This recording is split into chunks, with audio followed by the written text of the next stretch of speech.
que outros possam viver, vale a pena morrer, para que outros possam viver.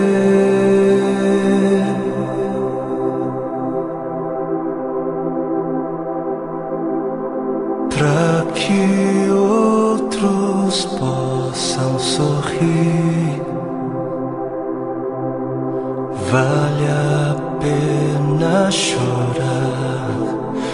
Para que outros possam viver.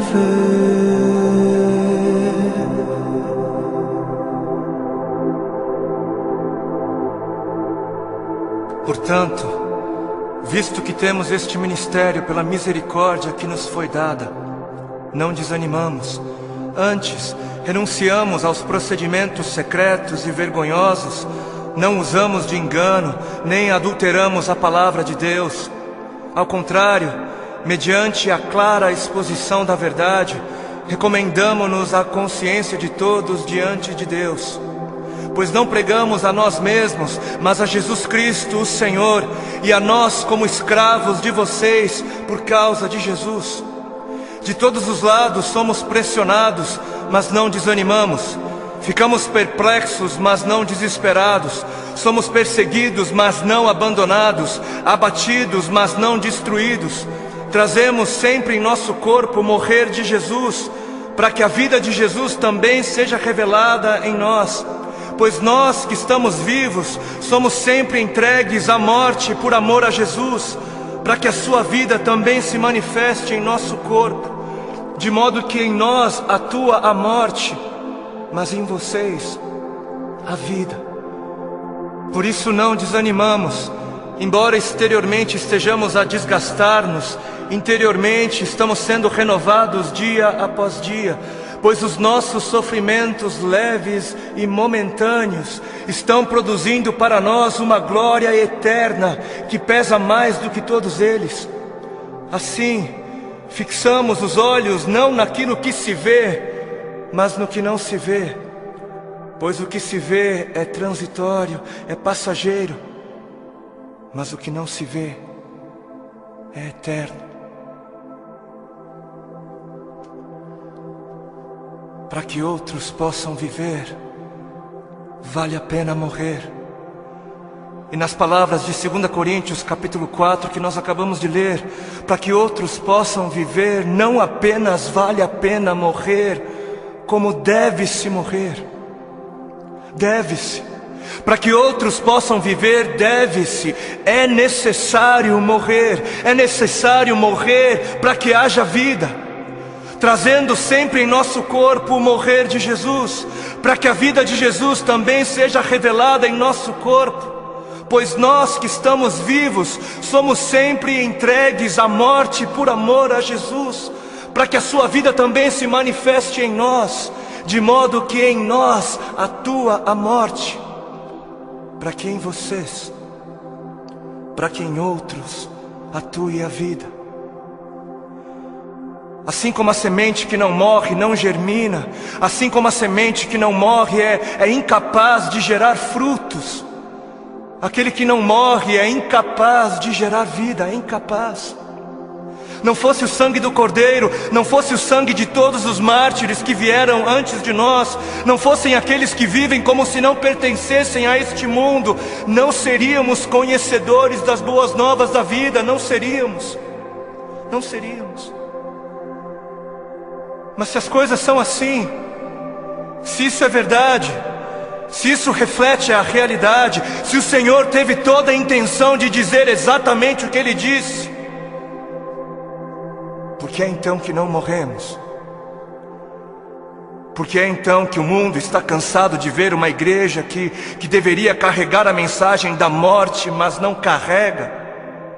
Não carrega. E não carrega porque ela mesma recusa-se a morrer. Se a ordem é essa, por que é então que não vemos mais vidas sendo geradas? Nações sendo alcançadas em meio à voluntária entrega da vida por parte daqueles que se dizem cristãos? Por quê? Por quê? Porque existe algo de muito errado em nosso meio. Existe algo de muito errado em meio àquilo que chamamos de Evangelho do Reino de Deus. Evangelho do Reino de Deus. Não o Evangelho do Reino dos homens para os homens. Não o Evangelho do Reino desta terra para esta terra. Não o Evangelho do seu reino para você mesmo, para o seu próprio benefício. Mas o Evangelho do Reino de Deus para o benefício de Deus. E existe algo de muito errado porque estamos confundindo o Evangelho do Reino de Deus, que é para Deus, com outros evangelhos.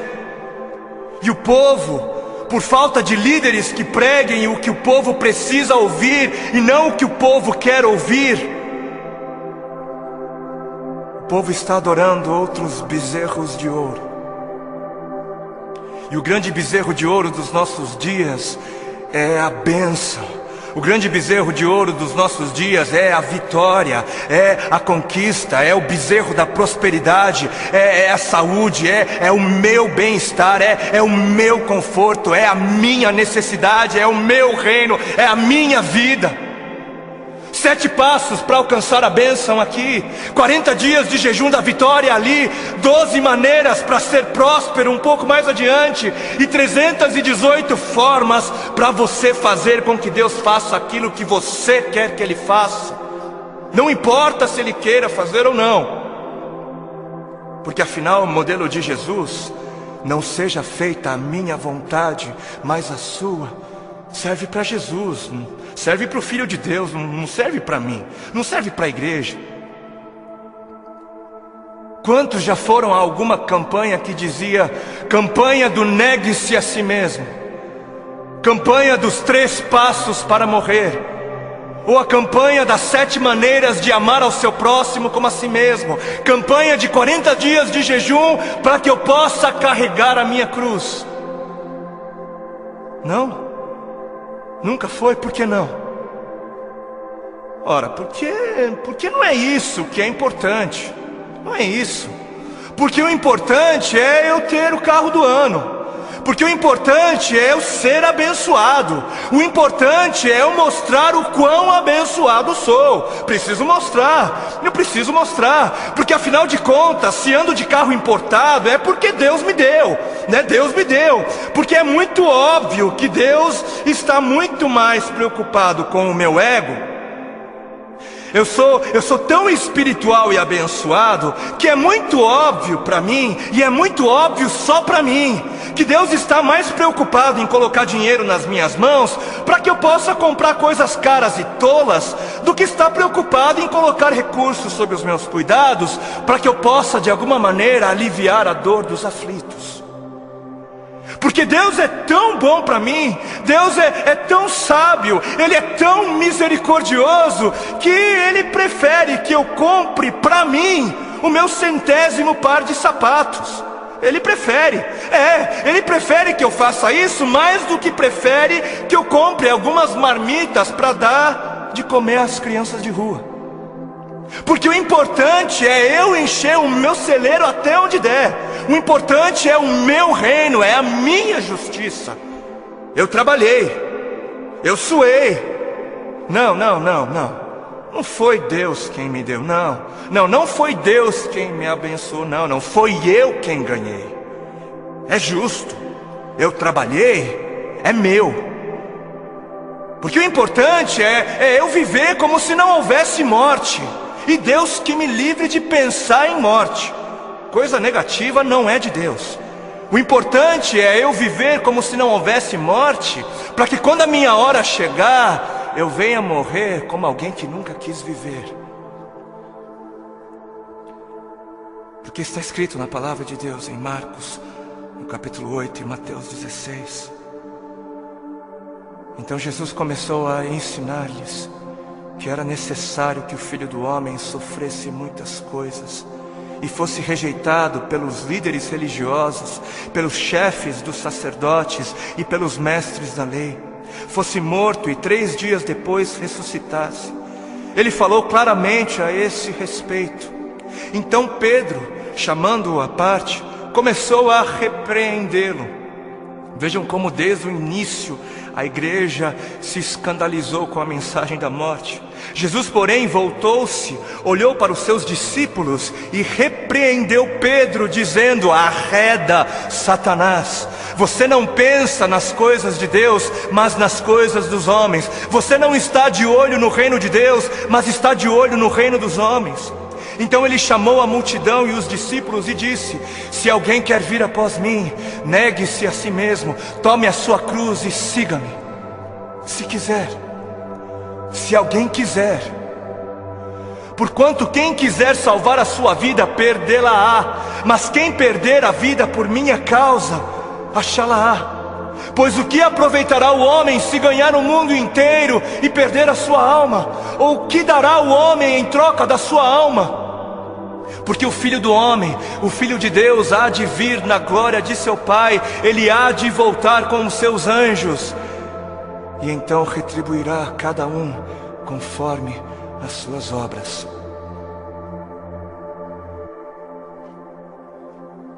Quem fizer de tudo para garantir a sua vida neste mundo, não merecerá a vida no outro.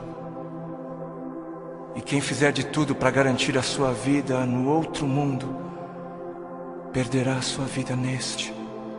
Perderá o controle da sua vida neste mundo. Quem viver de olho nos tesouros deste mundo, receberá somente aquilo que este mundo é capaz de dar. Mas quem viver com os olhos fixos no tesouro eterno, este receberá, este haverá de receber aquilo que a eternidade tem para dar. Entendam algo.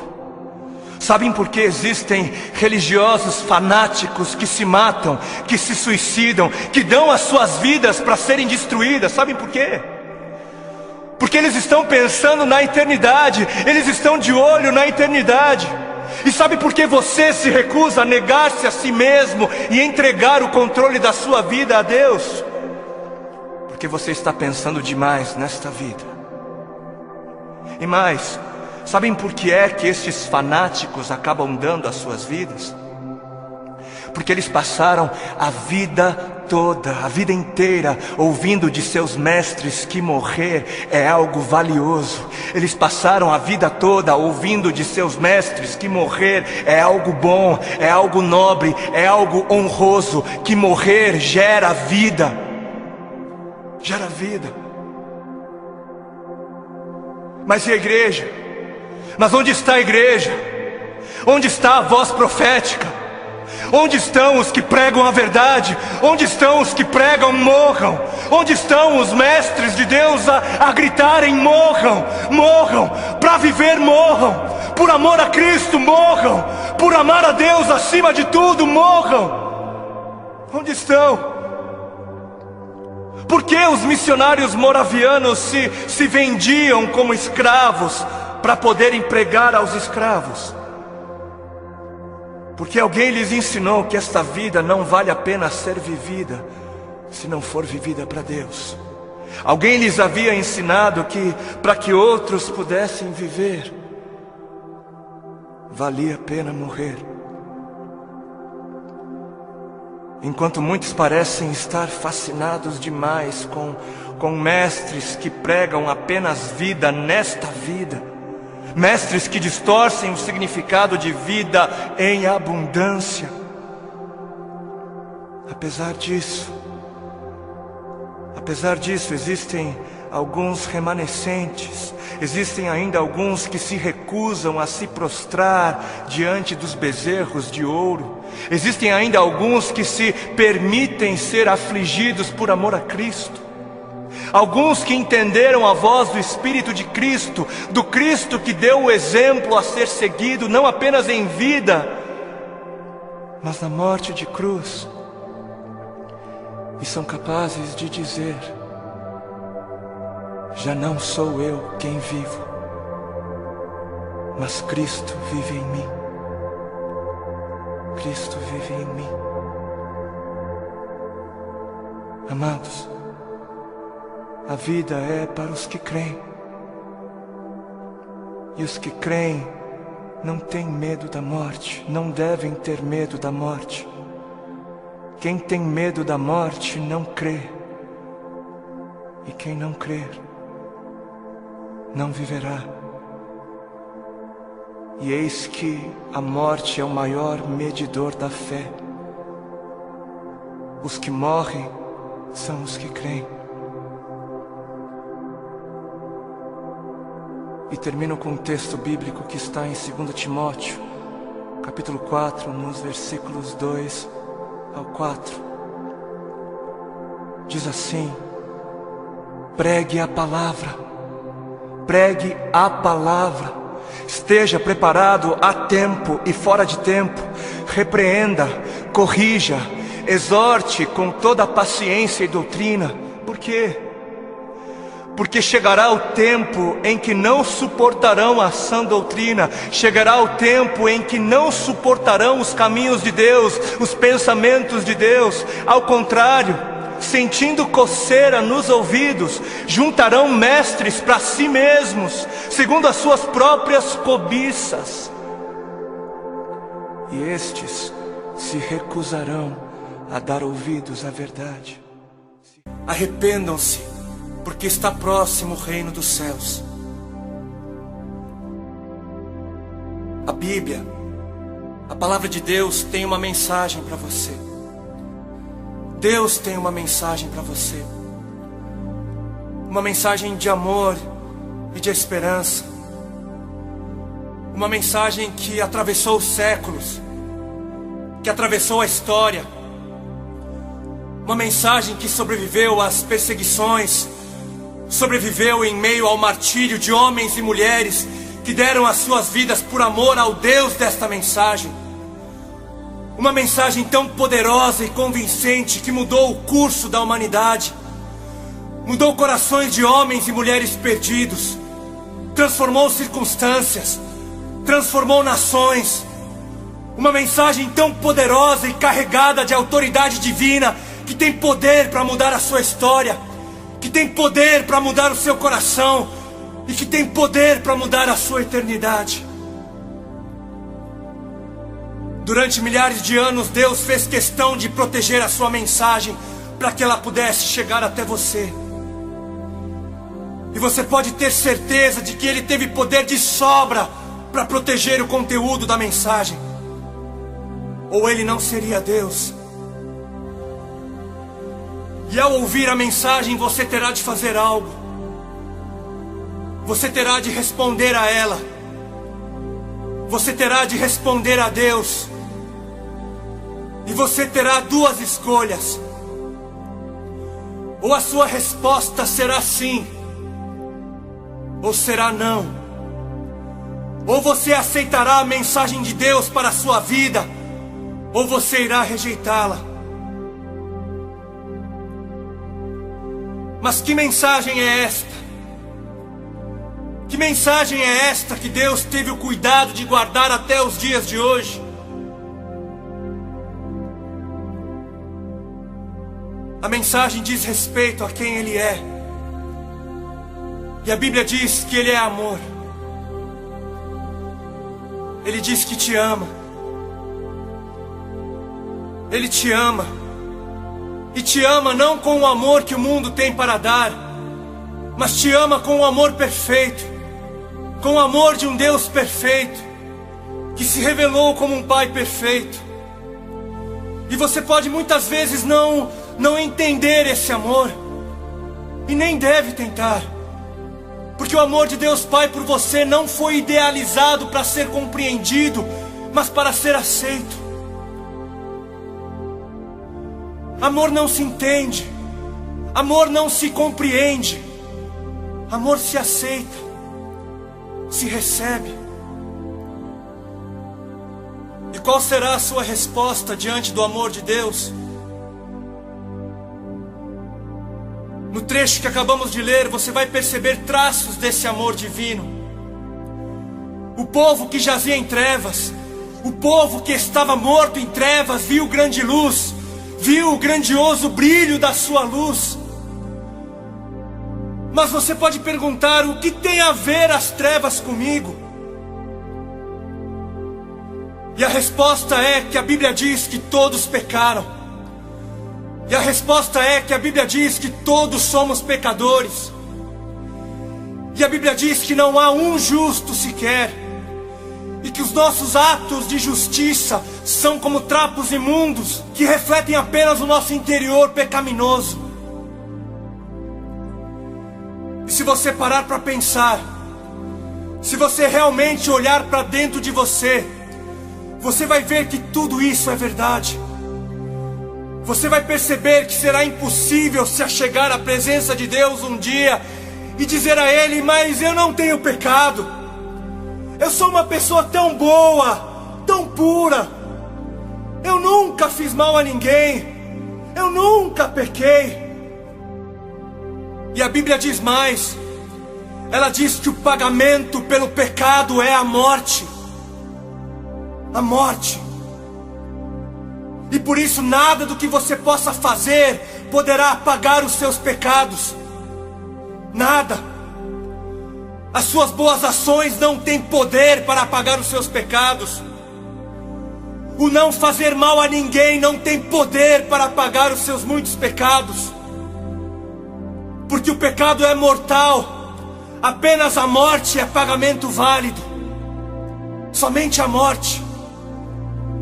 Mas a morte de qualquer um também não tem poder para apagar pecados. Apenas a morte de um justo teria poder para purificar a injustiça do pecador. E foi por isso que Jesus teve que morrer. Aquele que era justo, o único que fora justo, que não tinha pecado em si mesmo, morreu, para que na sua morte o pecador encontrasse vida. E se você é uma dessas pessoas que pensa que o pecado é algo insignificante, se você é um desses que pensa que Deus não se importa, que Ele entende o pecado, você precisa ler a Bíblia e ver que foi Deus quem deu o seu próprio Filho para morrer na cruz do Calvário. Foi Deus. Se Jesus morreu na cruz do Calvário, não foi porque homens ou demônios tramaram contra Ele, mas porque Deus assim planejou desde o princípio, e foi Deus quem permitiu que assim acontecesse. Quem matou Jesus? Deus matou a Jesus. E por quê? Foi por causa dos nossos pecados. Se isso não revela o tamanho da gravidade do pecado, eu não sei o que fará. E se Deus não poupou o seu próprio Filho, por que Ele deveria te poupar? Mas o que é pecado então? O que é pecado? Todas as vezes que você disse não a Deus, você pecou. Todas as vezes que você deixou de reconhecer aquele que te criou, você pecou. Todas as vezes que você agiu como se Deus não existisse, você pecou. A cada momento que você vive apenas para você e somente para você, e não vive para Deus, você está pecando. Ou você não sabia que a sua vida não te pertence? Ou você não sabia que a morte a qualquer momento pode tirar de você a sua vida? Foi por isso que a luz teve que brilhar sobre as trevas do pecado. Foi por isso que Deus teve que intervir e entrar em nossa escuridão. Sem a luz nem perceberíamos o quanto estávamos perdidos. Mas por amor, Ele brilhou. E quando a luz brilhou, quando Jesus brilhou, Ele brilhou dizendo: arrependam-se, arrependam-se, arrependam-se, porque perto está o reino dos céus. Arrependam-se, porque perto está a hora quando não mais poderão se arrepender. Arrependam-se, porque perto está a hora quando todo pecado será julgado e com ele o pecador.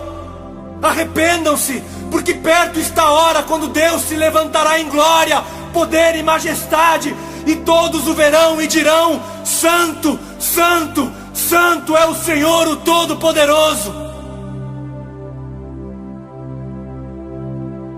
A mensagem pode parecer dura, e você pode até dizer: mas onde está esse Deus de amor?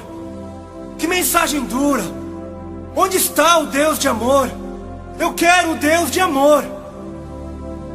Mas o Deus de amor está no mesmo lugar onde se encontra o Deus da santidade, da justiça. O Deus de amor se encontra no mesmo lugar onde está o Deus da verdade. Porque o Deus que é amor é o Deus que é santo. Porque o Deus de amor é também o Deus da verdade. E que amor diria que tudo está bem quando tudo na verdade não está? Que amor trairia com uma mentira que levaria à morte?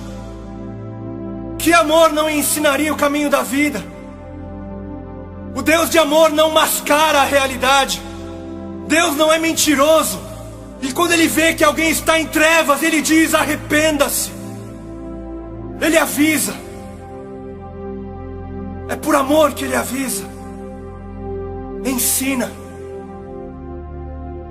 E o que é arrependimento? Arrependimento não é remorso. Arrependimento não é peso na consciência. Arrependimento não é sentimento de culpa. Nada disso leva a mudança de vida. Arrependimento é uma mudança das trevas para a luz. Arrependimento é viver dizendo não ao pecado. Arrependimento é viver dizendo não para você mesmo. Arrependimento é viver dizendo sim para Deus.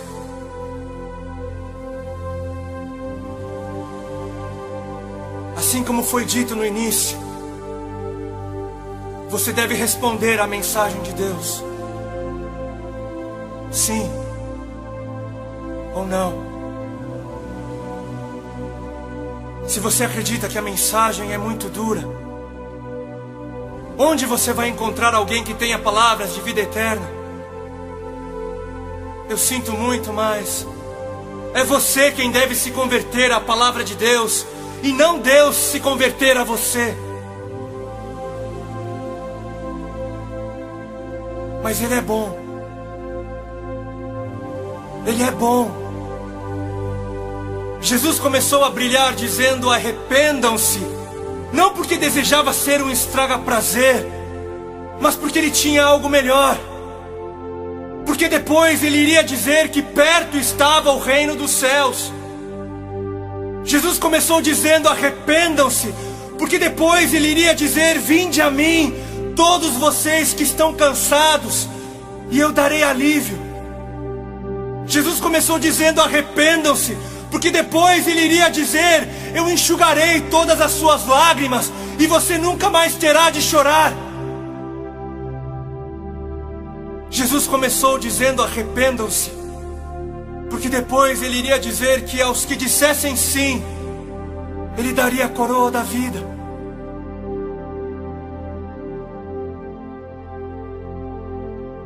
E agora chegou o momento de você responder. Qual será a sua resposta diante de Deus?